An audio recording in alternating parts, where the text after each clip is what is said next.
ए जी, बताइए ना, कितने वर्ष हो गए हैं हमारी शादी के। अभी तक हमें हमारा उत्तराधिकारी नहीं मिला है।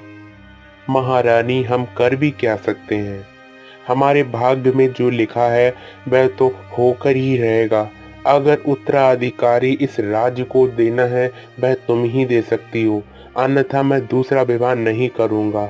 महाराज, आपको कुछ तो करना ही पड़ेगा, क्योंकि उत्तराधिकारी नहीं होगा तो राज्य को कौन चलाएगा। अरे महारानी, आप कैसी बातें करती हो।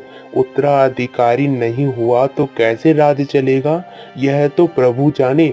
क्योंकि इस राज्य में जब भी उत्तराधिकारी की बात हुई है तो प्रभु ने हम पर कृपा की है, और कृपा करने के पश्चात हमारा उत्तराधिकारी अति शीघ्र ही आएगा, चाहे वह कितने ही वर्षों बाद आए।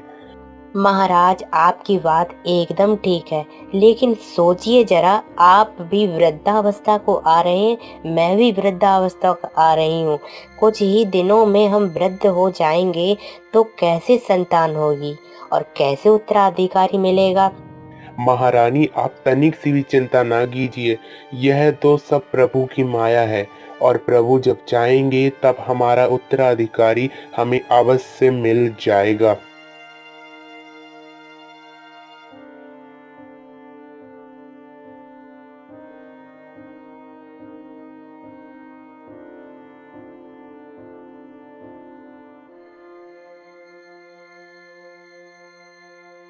मंत्री जी, आप कैसे रह लेते हैं। आपकी तो कोई संतान नहीं है, फिर आप कैसे रह लेते हैं। महाराज, संतान के पीछे तो मेरी पत्नी भी बहुत ज्यादा परेशान रहती है, लेकिन क्या कर सकते हैं, भाग्य का लिखा किस पर थोप सकते हैं। क्योंकि भाग्य में जो लिखा है वह तो होकर ही रहेगा। आपकी भी संतान नहीं है और मेरी भी संतान नहीं है, क्या कर सकते हैं। आपको उत्तराधिकारी की प्राप्ति करनी है और मुझे संतान की, लेकिन दोनों का लक्ष्य एक ही है, दोनों के पास संतान नहीं है। मंत्री जी, आप एकदम ठीक कहते हैं। आपका और मेरा हाल एक जैसा ही है। आपको भी संतान की प्राप्ति चाहिए और मुझे भी संतान की, लेकिन क्या कर सकते हैं, होनी को कौन टाल सकता है। आपकी भी अवस्था इतनी हो चुकी है कि आपके नाती और पति होते, लेकिन होने को कौन रोक सकता है कि आपके पुत्र तक नहीं है। महाराज देखिए ना, होनी को कौन टोक सकता है।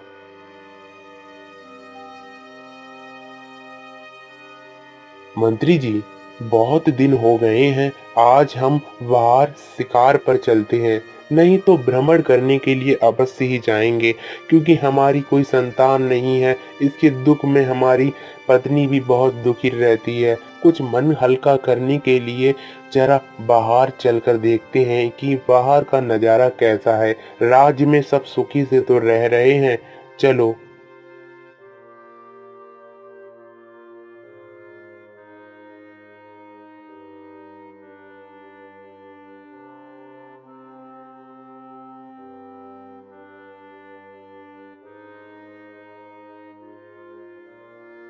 महाराज देखिए ना, हम कितनी दूर आ गए हैं। अब तो हम वनों की ओर भी जा रहे हैं। आपको लगता है कि हमें इस रास्ते पे चलते हुए कुछ लाभ मिलेगा। मंत्री जी, आप ऐसा ना कहिए, क्योंकि हम सब जानते हैं कि कोई भी रास्ता ऐसा नहीं होता है जिसमें मार्ग ना हो। अगर मार्ग हमारा भविष्य का है तो इस मार्ग पर अवश्य ही हमें लाभ मिलेगा। चलिए। मंत्री जी, अब तो हम बहुत दूर आ गए हैं। मुझे प्यास भी बहुत लग रही है, लेकिन इस घनघोर जंगल में हमें कहाँ पर पानी मिलेगा।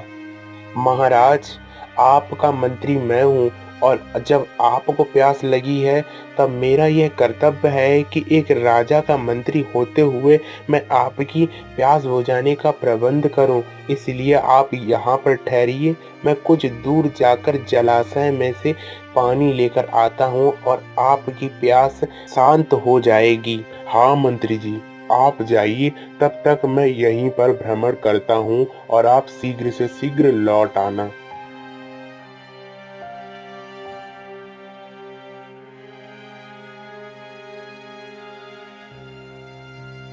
पता नहीं भाग्य में क्या लिखा है। कोई भी संतान न होने के कारण मेरे मन में बार बार एक ही चिंता रहती है कि संतान कब प्राप्त होगी।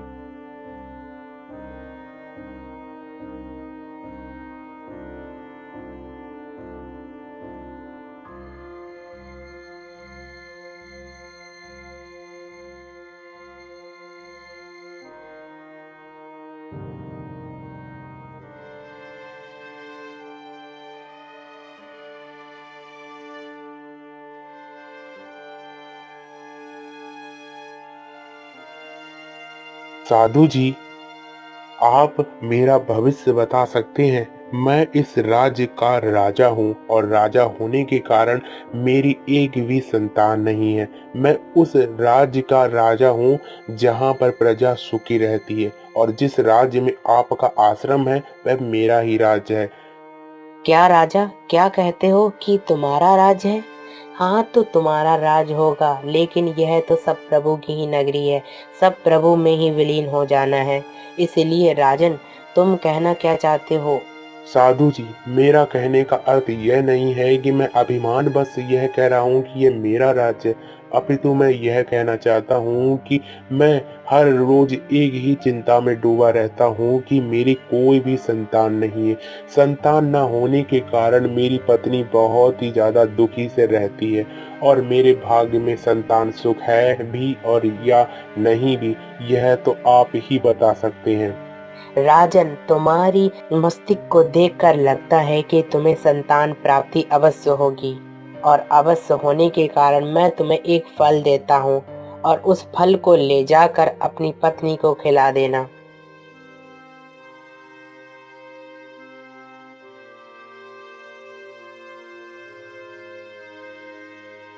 राजन, ओ राजन, मैं जल ले आया, आप इस जल को ले लीजिए।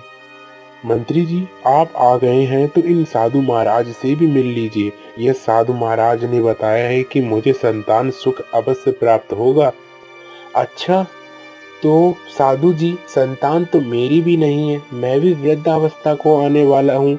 तो क्या आज आप ऐसी भविष्यवाणी कर सकते हैं जिससे मेरी भी संतान हो सके? हाँ, मैं सबकी भविष्यवाणी कर सकता हूँ। तुम भी एक फल ले जाओ और तुम्हारी भी घर में नन्ही से बालकों का जन्म होगा। जाओ।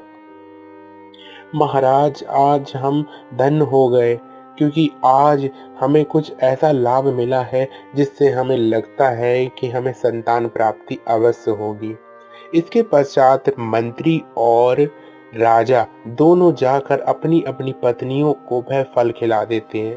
फल खाने के कुछ दिन पश्चात राजा को उत्तराधिकारी मिल जाता है, और मंत्री को भी उन्हें एक संतान प्राप्त होती है। दोनों संतानें बहुत ही ज्यादा समृद्धशाली थी।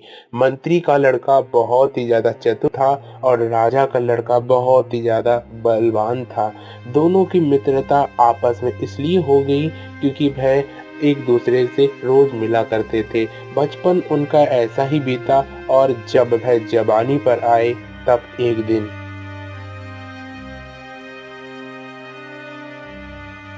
मित्र, बहुत दिन हो गए हैं, हम अपने राज्य के भ्रमण द्वार पर नहीं गए हैं। ऐसा करते हैं, भ्रमण करने के लिए हम भी चलते हैं। चलो, संग में चलेंगे तो अच्छा रहेगा।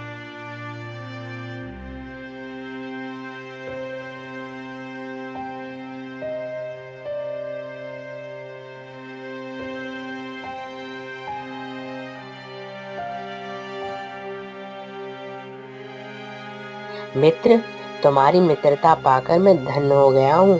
तुम्हारा जैसा मित्र पाकर कौन धन्य नहीं होगा, क्योंकि तुम हर बार मेरी सहायता करते हो। मित्र, चलते चलते अब बहुत थक गए हैं, मुझे प्यास लग रही है। कहीं से जल का प्रबंध करो। अभी मित्र, अभी करता हूँ।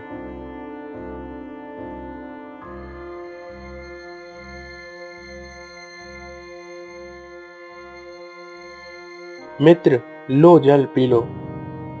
मुझे बहुत तेज से नींद आ रही है, और इतनी ठंडी छाँव में मैं सोना चाहता हूँ। क्या मित्र, तुम भी सोना चाहोगे? हाँ, सोना तो अवश्य ही चाहिएगा, क्योंकि इतनी ठंडी हवा चल रही है, और इतनी ठंडी हवा में इतना अच्छा दृश्य है जिसे सोने का मन ही करता है। सहेली, कितना अच्छा मौसम है, देखो ना कितना अच्छा मौसम है। अरे, यह किसकी आवाज है? किसकी आवाज है? अरे, कितनी सुंदर यह लड़की है। इसे देखकर तो मेरा मन करता है मैं इसी से विवाह कर लूं। इधर जब वह लड़की राजा के पुत्र को देखती है तब वह भी मोहित हो जाती है और यही सोचने लगती है कि ये राजकुमार है और इससे मेरा विवाह हो जाए तो कितना ठीक रहे। जब राजा का लड़का अपनी बात प्रधानमंत्री के लड़के को बताता है तब वह बताता है कि यह लड़की तो बहुत ही ज्यादा सुंदर है, एकदम तुम्हारे लायक है, लेकिन इसका खानदान कैसा है यह तो हमें पता ही नहीं है।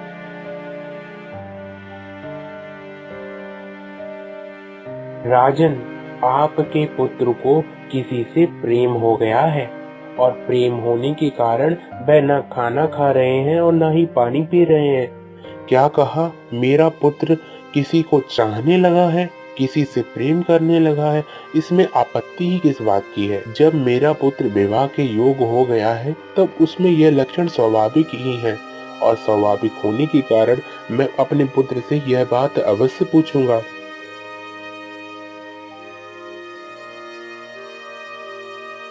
बेटा, तुम इतने उदास क्यों बैठे हुए हो?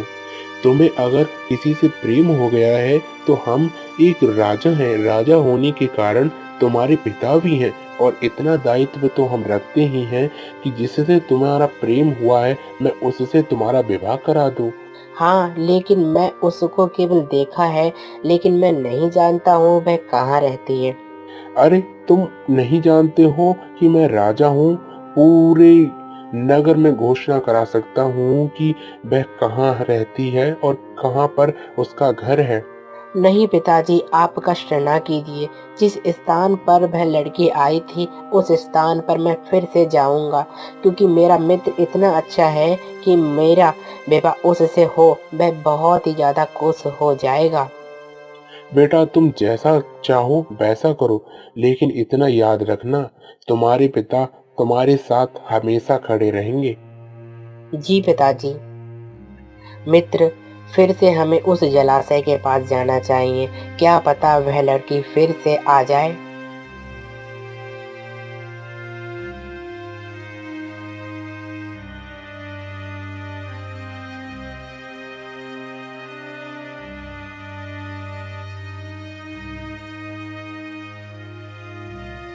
कितना सुंदर युवक है। इस युवक को देखकर मेरा मन भी करता है कि मेरा विवाह भी इसी से होता, लेकिन मैं क्या कर सकती हूँ। यह तो युवराज है और मैं केवल साधारण सी राजकुमारी।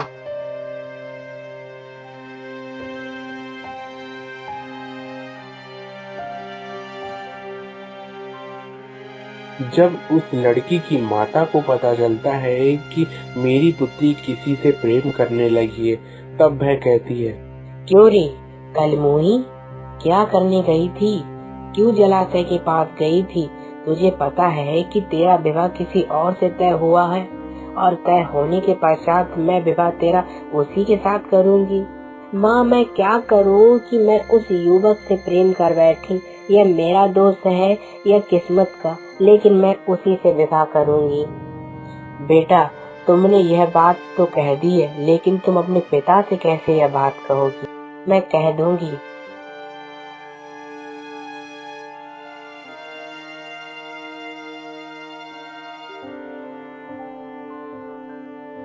पिताजी, आज मैं आपसे जो कहना चाहती हूँ वह सुनने के लिए आप तैयार हैं भी या नहीं भी मैं नहीं जानती हूँ, लेकिन मैं इतना अवश्य जानती हूँ कि मैं जो कहने के लिए आई हूँ उसे आप ना मत कहना। पुत्री कहो क्या कहना चाहती हो? पिताजी, जिससे आपने मेरा विवाह तय किया है मैं उसे नहीं जानती हूँ, लेकिन मैं जिससे प्रेम करती हूँ मैं उसे अच्छे तरीके से जानती हूँ। वह इस राज्य का राजकुमार है और जब राजकुमार से मेरा विवाह होगा तो मैं रानी की तरह रहूंगी। क्या कहती हो? तुम एक राजकुमार से प्रेम करने लगी हो? तुम्हें पता भी है कि तुम्हारा विवाह किसी और से नहीं, राजा के मंत्री के लड़के से हुआ है और ऐसा तुम करने के लिए तैयार भी हो भी नहीं। क्या कहते हो पिताजी? जो हमारे प्रिय हैं उनके मित्र से हमारा विवाह तय हुआ है, तो यह तो संभव ही नहीं है कि वह अपने मित्र से विवाह कर ले। ऐसा संभव ही नहीं हो सकता है पिताजी। आप ऐसा करिए, एक दिन की मोहलत मुझे दीजिए और जिसके पश्चात मैं सब ठीक कर दूंगी।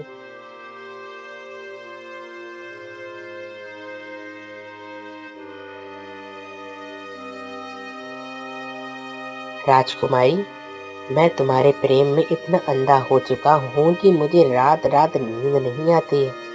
हाँ, तुम ठीक कहते हो, लेकिन मैं एक बात कहने के लिए तुम्हारे पास आई हूँ। बताओ, क्या कहना चाहती हो? मेरे पिता ने तुम्हारे मित्र से मेरा विवाह तय कर दिया है और मेरा विवाह तुमसे होना चाहिए, यही बात होनी चाहिए। अब मैं क्या करूं? यह बात तो मुझे प्रधानमंत्री से ही करनी चाहिए।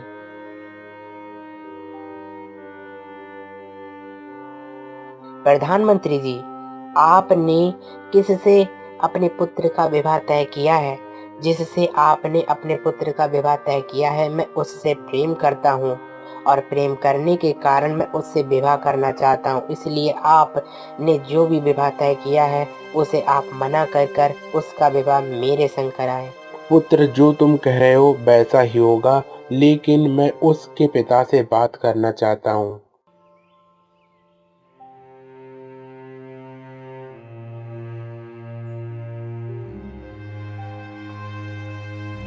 मुखिया जी, क्या आप चाहते हैं कि आपकी पुत्री का विवाह एक राजा के लड़के के संग हो?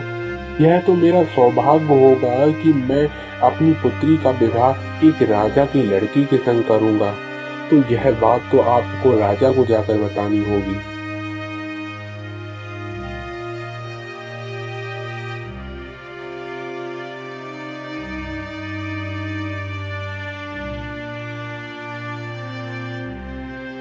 राजन, आपका पुत्र और मेरी पुत्री एक दूसरे से प्रेम करते हैं और प्रेम करने के कारण वे एक दूसरे को चाहने लगे हैं, जिसके पश्चात आप वह विवाह करना चाहते हैं। क्या आप इसकी अनुमति देते हैं? क्या कहते हो? मेरा पुत्र वो भी तुम्हारी पुत्री से प्रेम करने लगा है? इसका तो पता मुझे लगाना ही होगा। जी राजन।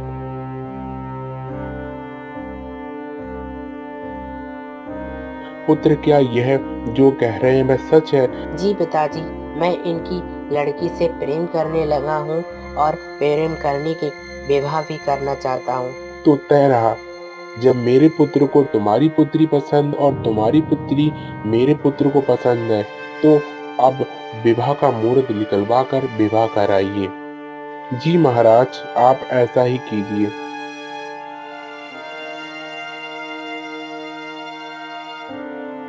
कुछ ही दिनों के पश्चात एक दूसरे के हाथों में हाथ लेकर दोनों का विवाह हो जाता है और वह खुशी के संग अपना गृहस्थ जीवन बिताने लगते